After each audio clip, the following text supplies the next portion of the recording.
सुप्रभात। जो हमारे कक्षा 12 के बालक बालिका हैं ध्यान दें। आज आपके समक्ष हम सुभाषित रत्नानी, जो बहुत ही इम्पोर्टेंट और बेहद पाठ है, हर बार परीक्षा में यहाँ से प्रश्न पूछा ही जाता है। आज आपको हम विद सॉल्यूशन के साथ पढ़ाएंगे। जो हमारा पाठ नंबर है 5।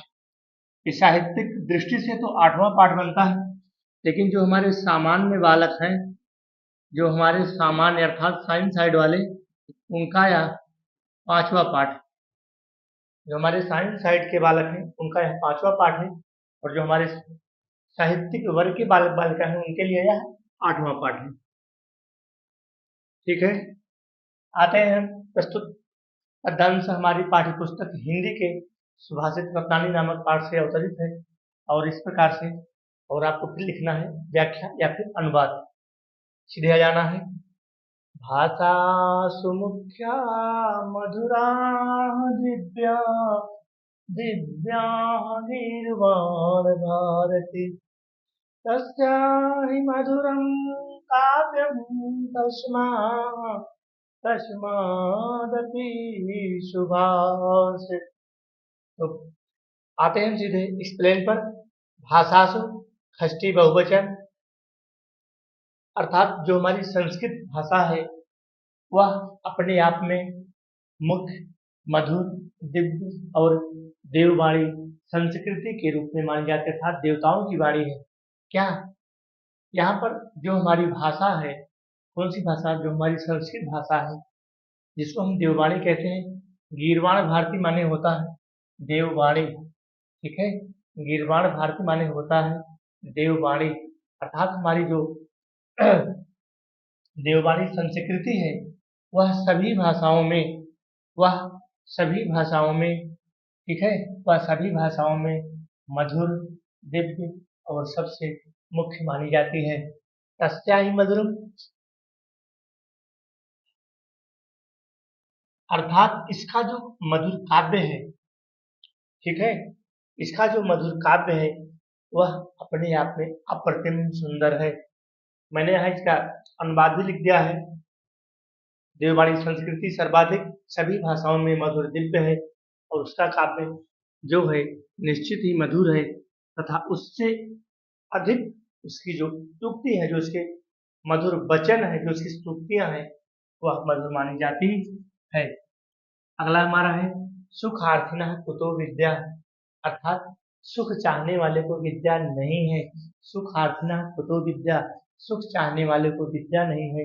अब कुतो विद्यार्थिनः सुखम, अर्थात विद्यार्थी को सुख कहाँ, अर्थात विद्यार्थी को सुख कहाँ, कैसे? सुखार्थिनः वा त्यजेत विद्या, अगर सुख चाहते हो तो फिर विद्या का त्याग करना पड़ेगा। सुखार्थी वा त्यजेत, अगर सुख चाहते हो तो विद्या का त्याग करना पड़ेगा। अब विद्यार्थी वा त्यजतम सुखम, अर्थात विद्यार्थी को सुख का त्याग कर देना चाहिए। आप यहाँ भी पढ़ सकते हैं दोस्तों, ठीक है, विद्या की इच्छा रखने वाले को सुख का त्याग कर देना चाहिए।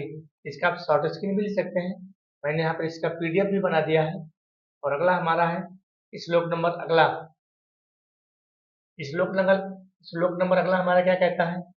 जल बिंदु निपातेन क्रमशः पूर्णते घटे स हेतु सर्व विद्यानां धर्मश्च च धनश्च च, अर्थात जल की एक एक बूंद गिरने से जिस प्रकार से घड़ा भर जाता है, जल की एक एक बूंद गिरने से जिस प्रकार से घड़ा भर जाता है, अर्थात यह सभी विद्याओं में धर्म, धन, हेतु का कारण है। कहने का मतलब यह है, ठीक उसी प्रकार से हेतु माने होता है कारण। ठीक उसी प्रकार से जिस प्रकार से हम विद्या को थोड़ा थोड़ा इकट्ठा करते हैं, धर्म को थोड़ा थोड़ा इकट्ठा करते हैं, और धन को थोड़ा थोड़ा इकट्ठा करते हैं, ठीक उसी प्रकार से जिस प्रकार से जल की एक एक बूंद से घड़ा भर जाता है। यहाँ दोस्तों भी पढ़ सकते हैं आप, धन की प्राप्ति के लिए उद्यम के साथ साथ धैर्य का भी होना आवश्यक है, क्योंकि इन तीनों का संचय धीरे धीरे ही होता है। किसका किसका? विद्या का, धर्म का और धन का। विद्या को भी धीरे धीरे पढ़ते हैं, एक एक चैप्टर पढ़ते हैं, एक एक पाठ पढ़ने से, प्रकार से धर्म का भी धीरे धीरे धर्म का संचय होता है, उसी प्रकार से धन का भी धीरे धीरे संचय होता है। अगले श्लोक पर चलते हैं। अगला श्लोक है हमारा काव्य शास्त्र विनोदेन। यहाँ पर देखना दोस्तों, काव्य शास्त्र विनोदेन कालो गच्छति धीमताम, अर्थात जो विद्वान होते हैं, जो ज्ञानी होते हैं, जो बुद्धिमान लोग होते हैं, उनका अधिकतर समय कहाँ बीतता है? शास्त्रों में बीतता है, दूसरों के परोपकार में बीतता है। यही तो कहा गया है, काव्य शास्त्र विनोदेन कालो गच्छति धीमताम, अर्थात बुद्धिमान लोगों का समय काव्य शास्त्रों की चर्चा में बीतता है, दूसरों की भलाई में बीतता है, दूसरों के परोपकार में बीतता है, दूसरों के साथ आनंद लेने में बीतता है। लेकिन जो मूर्ख लोग होते हैं, व्यसन माने होता है जो आलसी होते हैं, जो मूर्ख होते हैं, उनका अधिक समय कहाँ बीतता है? सोने में बीतता है और आपसी कलह में बीतता है, लड़ाई झगड़ा में बीतता है। अगला हमारा श्लोक है, ना चौरहारे ना राजहारे ना भाद्रभाजम ना चौहारकारी, ना तो इसको चोर चुरा सकता है, इसको, इस विद्या माता को, इस विद्या रूपी धन को ना तो चोर चुरा सकता है, ना राजा इसको छीन सकता है, और न भाई इसको बांट सकता है, ना भाद्रभाज्यम, और न भाई इसको बांट सकता है। इसमें भार भी नहीं होता, न च भारकारी, और इसमें कोई वजन भी नहीं होता। विवेक वर्धते, जितना हम इसको व्यय करेंगे वह नित्य ही बना बढ़ता चला जाता है। विद्या धनम, इसी प्रकार से विद्या सभी धनों में सर्वश्रेष्ठ और महत्वपूर्ण माना गया है। ठीक है, यहाँ इसका अनुवाद भी लिख दिया है मैंने, टाइप करा दिया है। यहाँ चौरहारे, ना तो चोर इसको चुरा सकता है, ना राजा इसको छीन सकता है, और ना भाई इसको बांट सकता है, और इसमें कुछ वजन पर भी नहीं होता। वे कितने बढ़ते, अर्थात हम इसको जितना व्यय करेंगे उतना ही यह नित्य रोज बढ़ता चला जाता है। इसीलिए कहा गया है कि विद्या धनम सर्वधनम प्रधानम। यहाँ देखिए दोस्तों, यहाँ पर मैंने इसका पीडीएफ भी आपको लोड कर दिया, इसको भी आप शॉर्ट स्क्रीन ले सकते हैं, और यहाँ से भी आप इसको जो है एक्सप्लेन को पढ़ सकते हैं। ठीक है,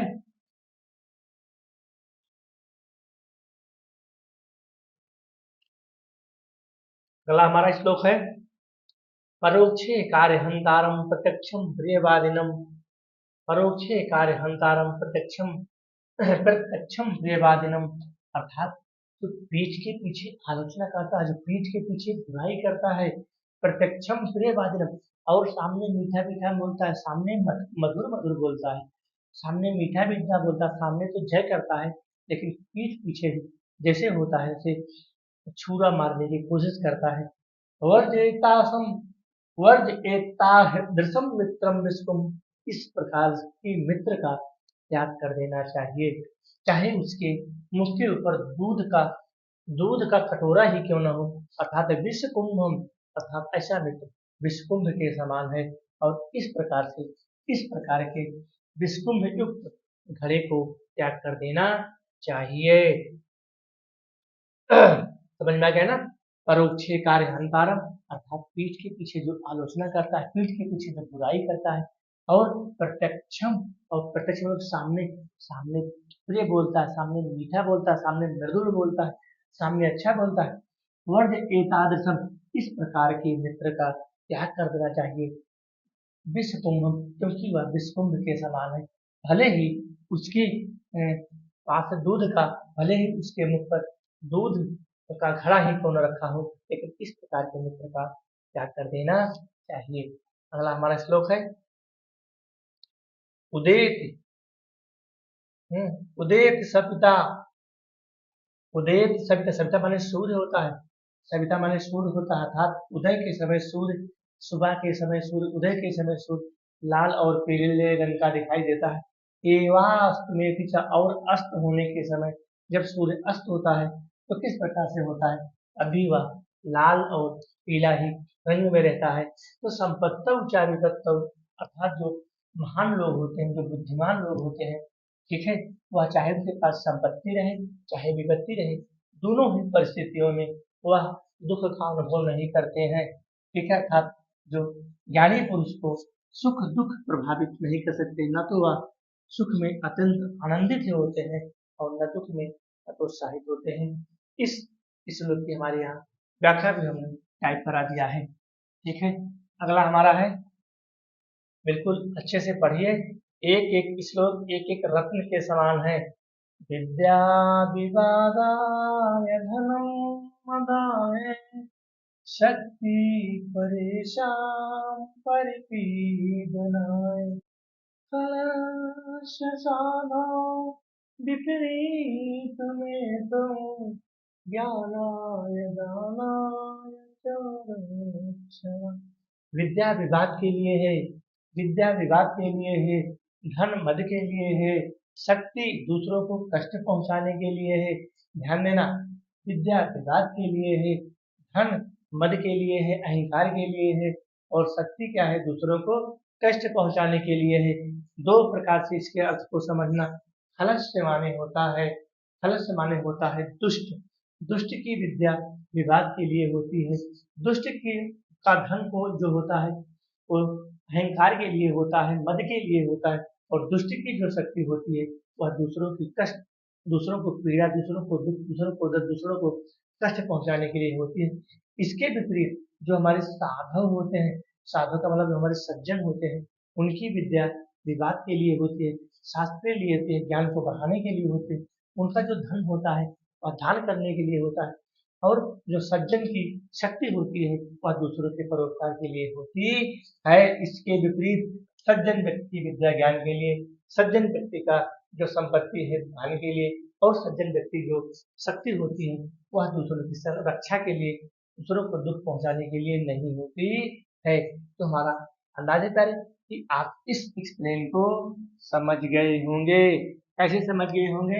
विद्या विवादाय अर्थात जो दुष्ट की विद्या होती है वह विवाद के लिए होती है, जो दुष्ट का धन होता है वह मद के लिए होता है, अहंकार के लिए होता है, जो दुष्ट की शक्ति होती है वह दूसरों को कष्ट पहुंचाने के लिए होती है। प्रथम अर्थ में दूसरा अर्थ क्या है? जो हमारे साधव होते हैं, साधव का मतलब सज्जन, जो हमारे सज्जन होते हैं उनकी विद्या विवाद के लिए अर्थात ज्ञान का अर्जन करने के लिए, एक दूसरे के ज्ञान को इधर से उधर करने के लिए होते हैं। सज्जनों का जो धन होता है वह दान के लिए होता है, और सज्जनों की शक्ति जो होती है वह दूसरों की रक्षा के लिए अर्थात वह कष्ट पहुंचाने के लिए नहीं होती।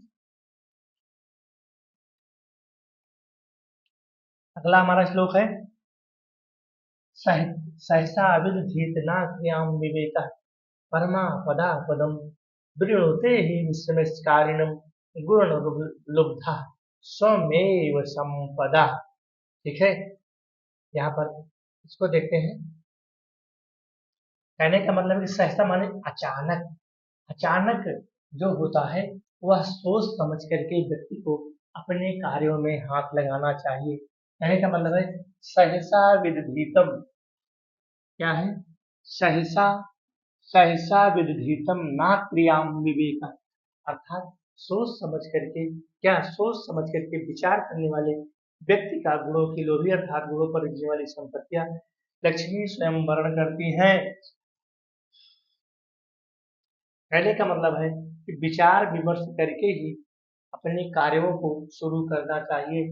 ठीक उसी प्रकार से विरृणोति ही बिजनेस कारणम, ठीक उसी प्रकार से जैसे अर्थात जो गुण होते हैं, गुणों पर रिझने वाली जो संपत्तियां होती हैं लक्ष्मी स्वयं जाकर के उसका वर्ण करती हैं।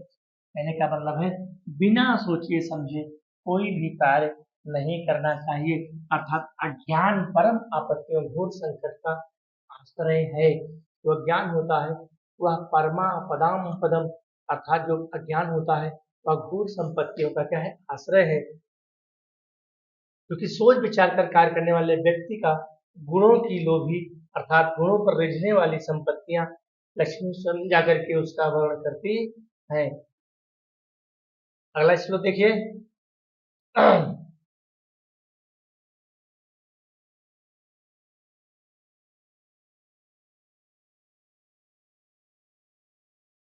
वज्रादपि कठोराणि मृधानि कुसुमादपि लोकोत्तरां चेतांसि को न विज्ञातो माराहति, अर्थात वज्र से भी, जो हमारे महापुरुष होते हैं वह वज्र से भी कठोर तथा पुष्प से भी कोमलचित हृदय को भला कौन जान सकता है।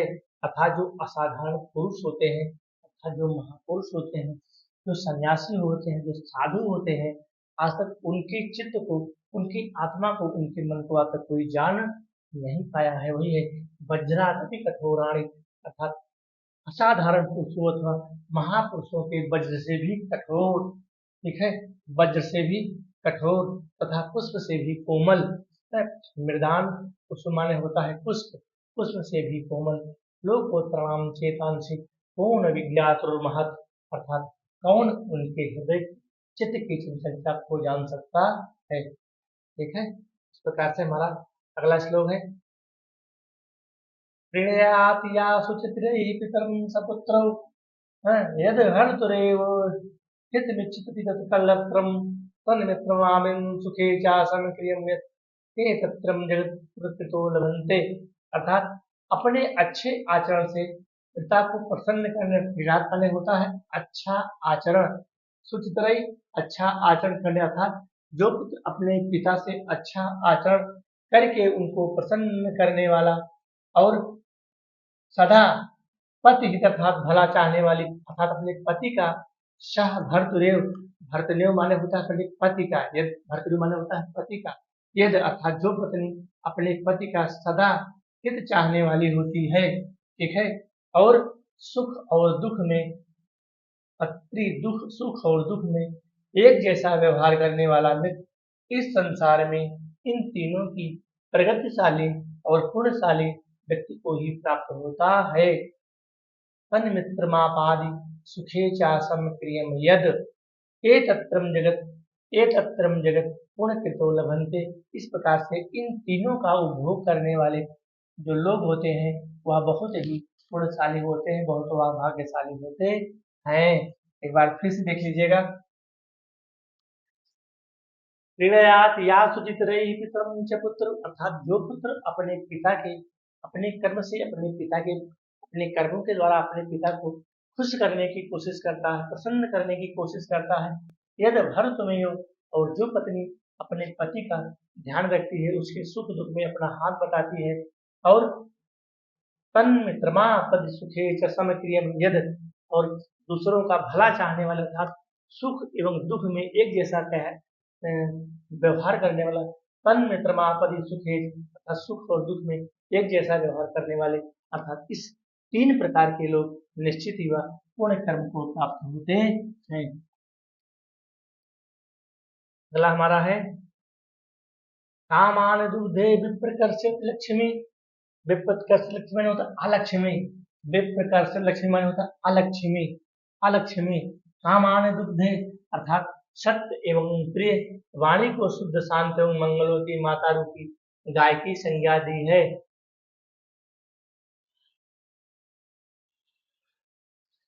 कामान दुग्धे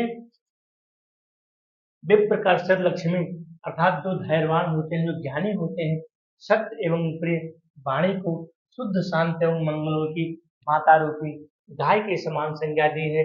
अर्थात जो इच्छाओं को दूती अर्थात पूर्ण करती है। कामान, कामान माने होता है इच्छा, जो इच्छाओं को दूती और पूर्ण करती है और दरिद्रता को हरती है। कीर्ति सुते, सुते माने होता है जन्म लेना, और कीर्ति को प्राप्त करती है, जन्म देती है। दुष्कृत्यम दुष्ट, दुष्ट को हिनस्ति माने नष्ट करती है, कीर्ति को जन्म देती है, और हिनस माने नष्ट करती है, पाप का नाश करती है। इस प्रकार यहाँ सत्य और प्रिय मधुर वाणी को, मानव की सिद्धियों को पूर्ण करने वाली बात को बताया गया है। ठीक है, इस प्रकार से इसको भी अपना कंठस्थ करते रहिएगा। अगला हमारा श्लोक है व्यतस, यहाँ है व्यतिश्चति पदार्थान्तरः कोऽपि कोऽपि न खलु बहिरूपाधि प्रीतया संशयन्ते विकसति हि पतंगस्योदये पुण्डरीकं द्रवति च हिमरश्माबुदगते चन्द्रकान्ता।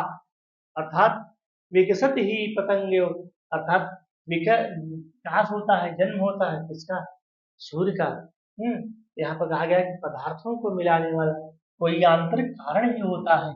ठीक है, व्यक्ति से जति पदार्थानां को हेतु माने होता है कारण, अर्थात पदार्थ को मिलाने वाला। जैसे हम चीनी और पानी का घोल बनाते हैं तो पदार्थ को मिलाने वाला कोई भी आंतरिक कारण होता है। निश्चय ही प्रेम जो होता है वह बाह्य कारणों पर निर्भर नहीं होता है। ना खलु बहिरूपाधि, अर्थात जो प्रेम होता है प्रीतया संयत्र, अर्थात प्रेम बाह्य रूपों पर जो है निर्भर नहीं होता। जैसे कमल सूर्य के उदय होने पर खिलता है और चंद्रकांता जो मणि होती है, द्रवति ना हिमरस में बुद्धगते चंद्र, जो चंद्रकांता मणि होती है वह चंद्रमा की आभा के उदय होने पर वह पिघलना शुरू हो जाता है, अर्थात द्रवित होना शुरू हो जाता है, पिघलना शुरू हो जाता है।